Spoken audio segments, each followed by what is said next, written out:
Hardy yesterday. I wonder if there's any further developments on his injury. Yeah, we did get an update. Unfortunately for Arthur, it's a fractured clavicle. He's out indefinitely. We don't know exactly what that's going to look like yet. It's going to be some time, though.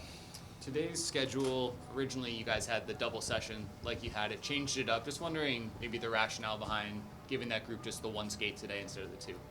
Yeah, I mean, they've worked hard for 3 days here, a lot of ice time, hard practices, hard games. We felt they'd want to slow it down a little bit and maybe get a little bit more introducing some of the different structure that we're talking about and slow the pace down, but have a little bit more, be a little bit more tactical, technical. We talked a little bit the other day about Keel Thomas, Alex Turcotte, some of the guys that are in camp of that kind of age group too. How important was it for them to both have the important season last year and go on a deep playoff run coming into this year's training camp? Yeah, well, they had good seasons. So to me, there's a couple things there. They had good seasons in the American League. Both got a chance to come up and play with us when we really needed them. We were really banged up, obviously, in a playoff race, and they both contributed in a real positive way.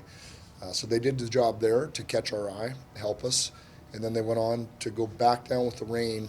And sometimes you worry about the player going down, and now they're not in the NHL. They went down with good attitudes, played hard, and helped that Reign team really have a great finish to the end of the season. I watched them. They played so well. The coaches did such a good job with that team. The players bought in, and they were a fun team to watch down the stretch. You guys were working on the PK today. There were 4 forward pairs and 7D out there. Is that the group that you anticipate being on the penalty kill, assuming that they're not all in the box at any Yeah, right. Yeah, well, I mean, usually you're running 6 penalty kill forwards, 4D. So we know, based on depth and different circumstances, injuries, we wanted to just get everybody, that we thought would be involved in that a look. And so they did a good job. So we don't know exactly what will shake out, who they will be in what order, but we thought all those guys who had a chance to go are legitimate NHL penalty killers. And, we're trying to be a little bit more aggressive. You probably saw that at different times. And so we just worked on some of that. Last season, in the regular season, the penalty kill was very successful. In the power play, it struggled, in the playoffs, it struggled. Is that a system that you consider successful, or how much work did you feel like it needed this offseason? Well, sure, over 82 games to finish where we did. I mean, that's a very successful season on the penalty kill. So we like that.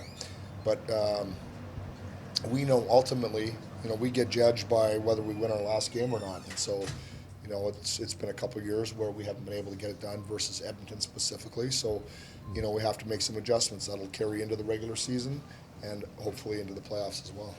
Will you plan to coach all 6 of the preseason games this year? Yes. How important is it to get that behind the bench look at all of these guys? I'm sure it's just very different of an evaluation than in a scrimmage setting from the bleachers. Right, and I mean, we talked about it. It's been very aggressive and very assertive out here, which we have liked. But it's never like playing against the opposition. I'm sure they've all had good camps. They're happy with the way their guys have gone. So now it starts to get real, and you get your jersey on, and the other guys are wearing the other colors. So definitely the intensity goes up, and so does the evaluation. Let's see how you do at the next step. When do you guys kind of have a solid idea of what the game group looks like for a preseason game? Do you come into today knowing what maybe tomorrow is going to look like, or is that still kind of up in the air until after the day ends? No, we've got an outline for sure, but pieces are always moving. We talked already. I'll have to talk to Blakey when this one's over.